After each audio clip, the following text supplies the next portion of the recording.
Swayam Prabha. Digital India. Educated India.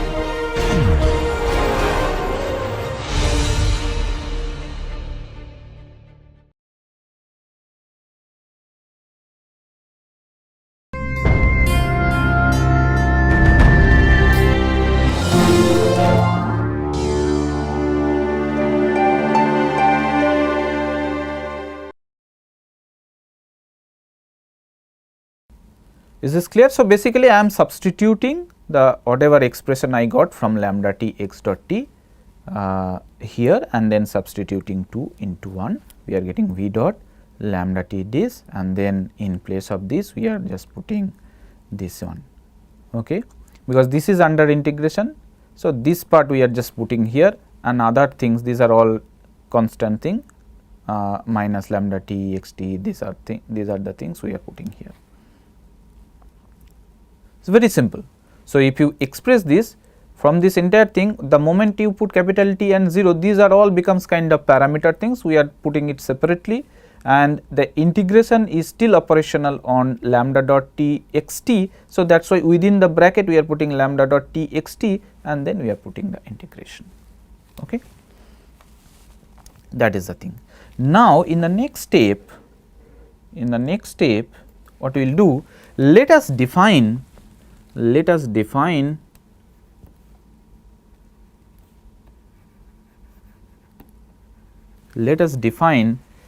capital H equals to v dot plus lambda t into f dot. So, if we do so, see this v is actually a function of, if you recall, y t, x t and t. So, ultimately this h will also become like this. So, this implies that h is actually a function of this, h is a function of y t and then x t, okay, this t and lambda t.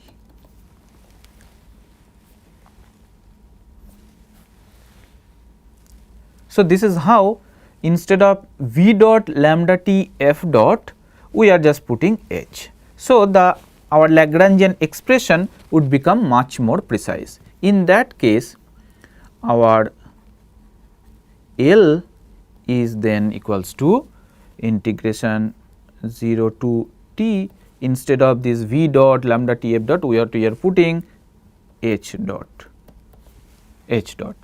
plus lambda dot t and then x t, and entire thing is dt plus f dot,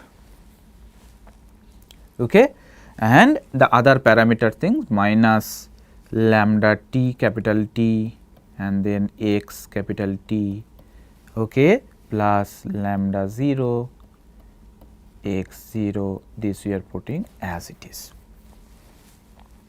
okay. So, what is our objective? We want to optimize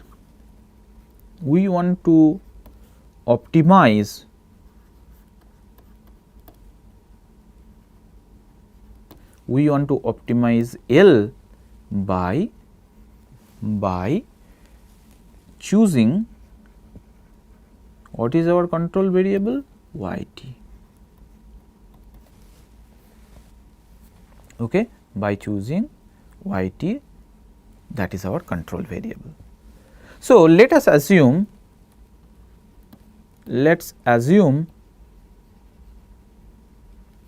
y t is changed to y t plus let us say delta y t.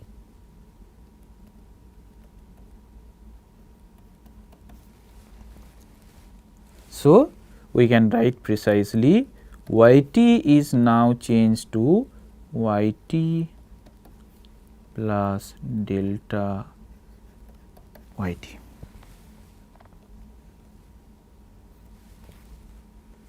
and this the moment yt changed into delta yt, that means the your rate of extraction is changed by delta yt amount.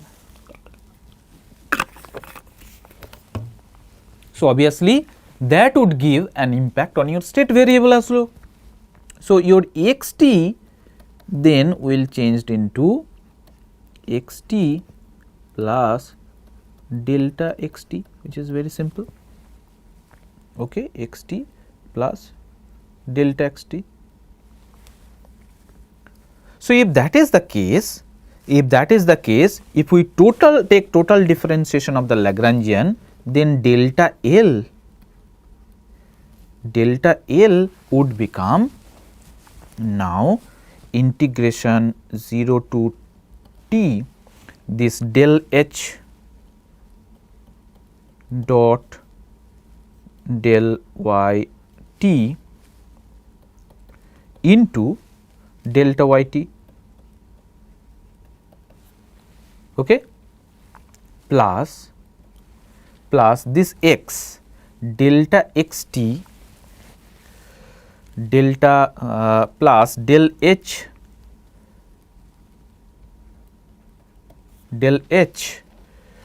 dot del x t, because h is a function of y as well as x, into delta x t, okay, plus lambda dot t into delta x t into dt. So, entire thing will become in the dt, plus we will have this into delta x t, because here within the scrap value f is also a function of x t, the stock of the resource at the terminal period, okay, minus into delta x t minus lambda t, this x would become delta x t,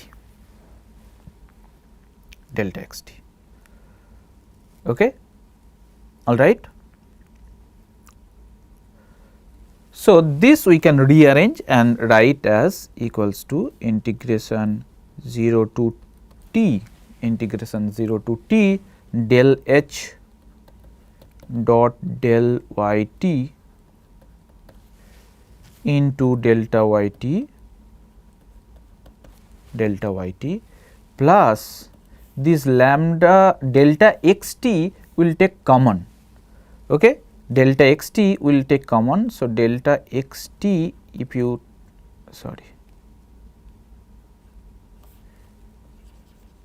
take delta x t common, then what will happen?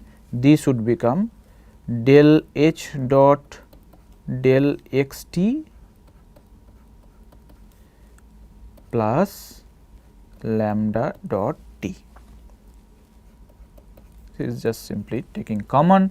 From here also we can take delta x t common, plus delta x t will take common. So, this will become f dot minus lambda t.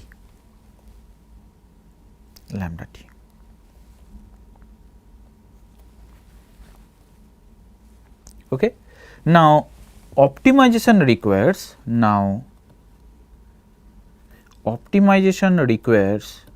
what is the optimizing condition? Optimization requires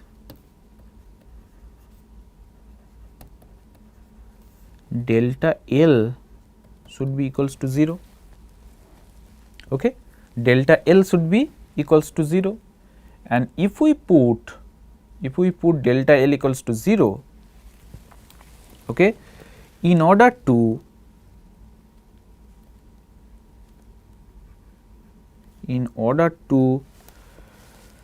get delta L equals to 0, basically we need to get three conditions. We need to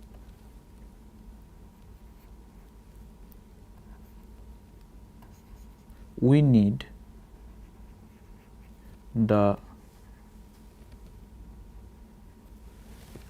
following three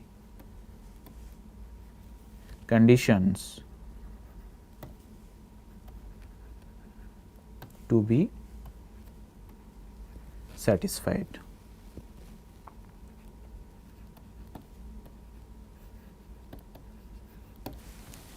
Okay. Following three conditions should be satisfied. So, I will write the last expression once again, delta L equals to integration 0 to t, then del H dot del yt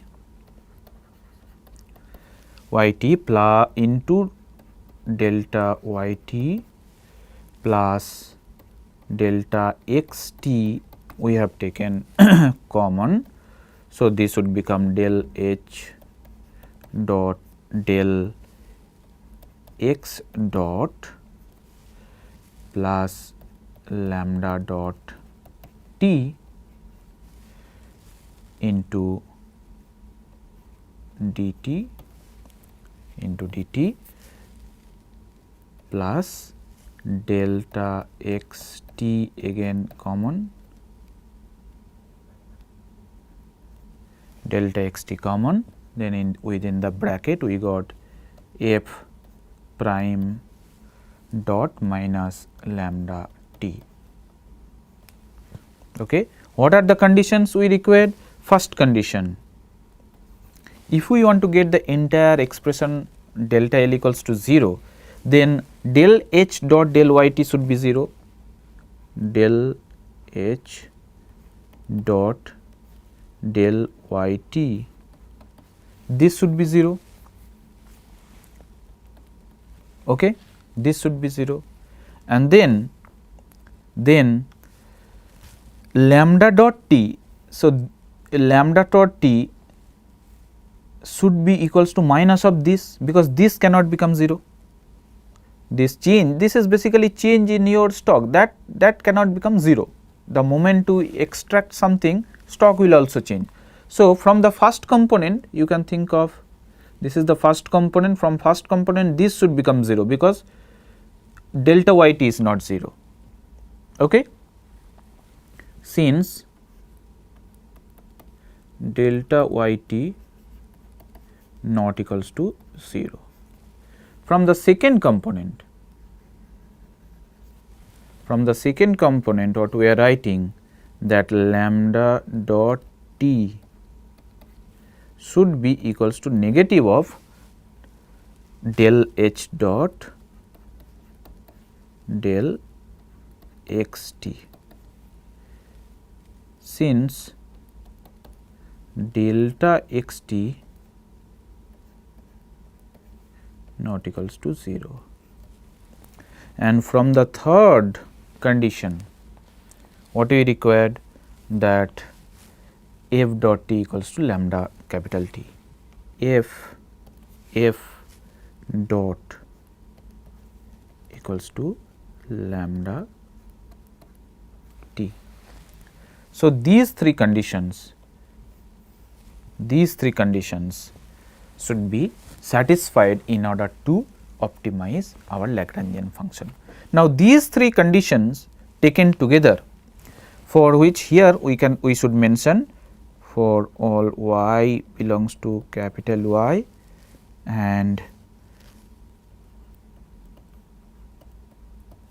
this is the condition. So, this is our decision variable that belongs to a set of y. So, these three principles, these three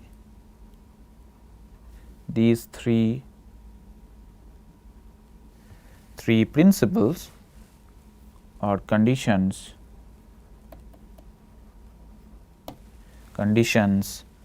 are known as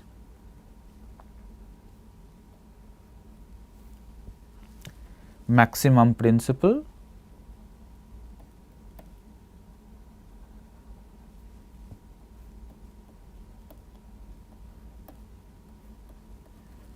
and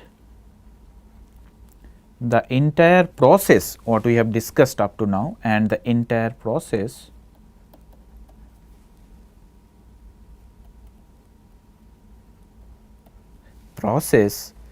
is known as optimum control.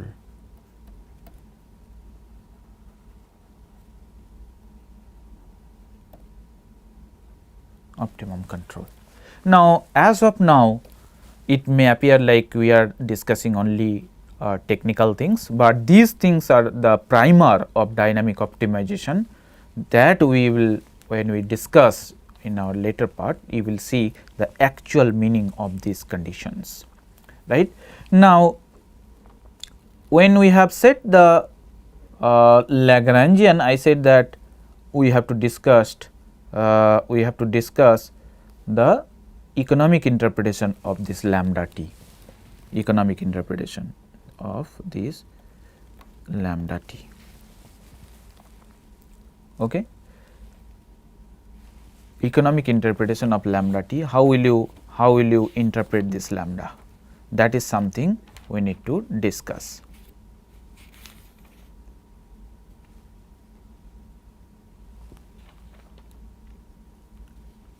Right. Now, here what we can see in this entire function, this V is something, some flow benefit, and here what is this? It is some kind of change. That means f is a function of if you look at the condition previously, this is basically change in your stock, and when change in stock is this, so that means this is basically x dot t minus f, you can think of some kind of change in stock. So, basically some amount of stock. So, first component is flow benefit, second component is stock. So, we cannot simply add stock with benefit, that is very simple. If you recall, we have already discussed earlier. So, this lambda t is a converter that will convert this type of stock into benefit. So, that means lambda t we can think of marginal benefit of the change in stock, or indirectly you can say that marginal benefit of keeping the resource intact. Instead of using the resource today, if you keep it, what is the benefit that you are going to get?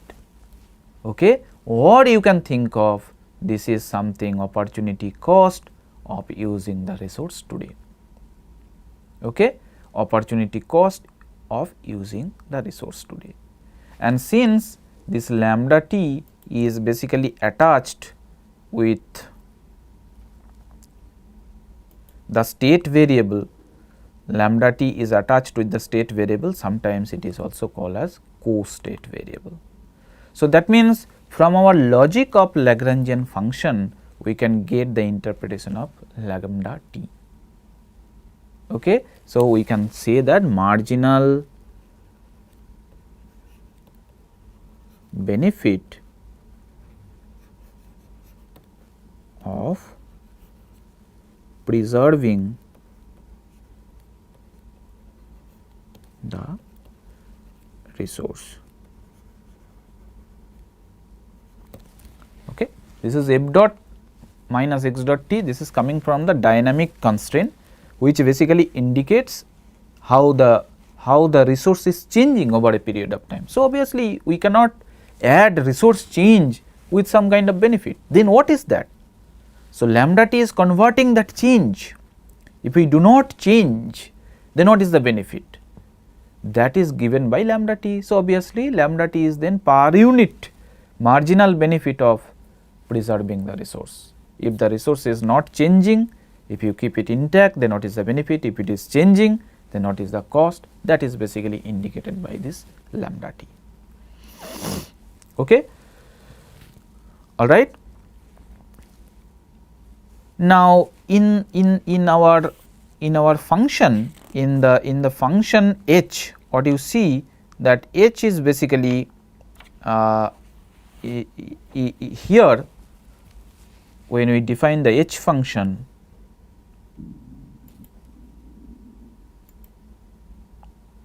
where we have defined our h here. If you look at h,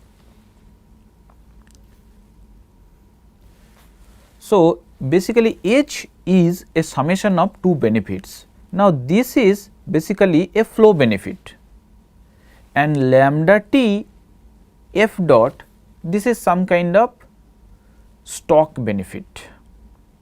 Okay, flow and stock. Now this sometimes becomes difficult to add.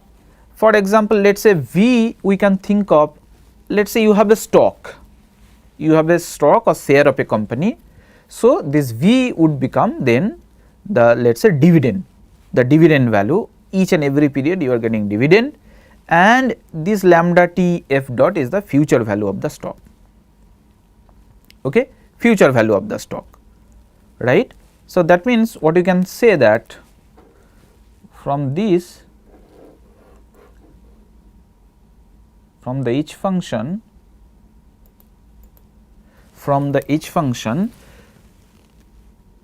so h is basically a summation of V plus lambda t into f dot.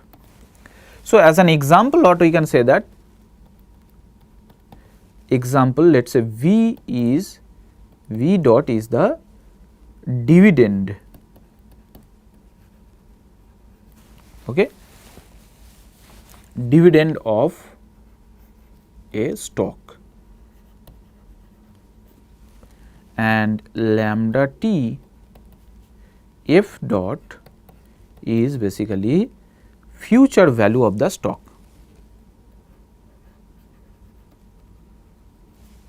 Okay, future benefit of the stock. So that means if I don't sell the stock today and keep it for next month, so next month I will get some value for this stock. So that means that is called future benefit. So while keeping the stock with me, I am enjoying dividend as flow benefit, and at the end there is some kind of benefit which is called future benefit. So that means future benefit is denoted by lambda t f dot, which you can think of preservation benefit. Instead of using the resource today,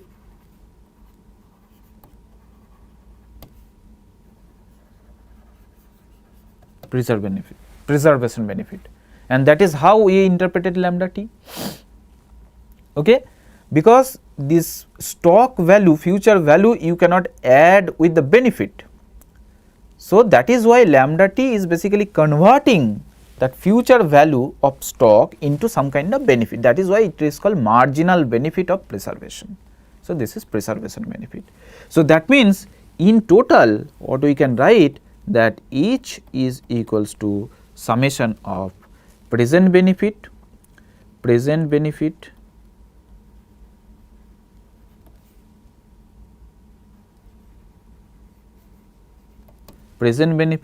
which in terms which is basically the flow benefit,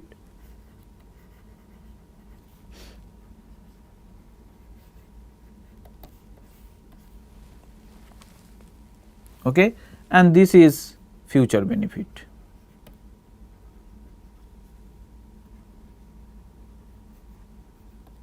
Future benefit,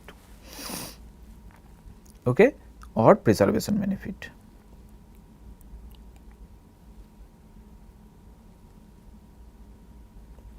Right. That means within this h function, something which is present, something which is future. Now this you can think of future benefit as a stock value, stock benefit.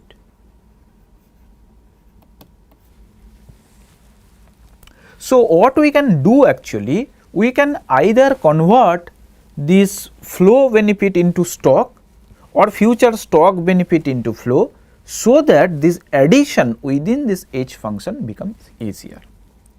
Is this clear? So, from this example it is very clear that within this h function there is some flow benefit and there is some future stock benefit that we are trying to add.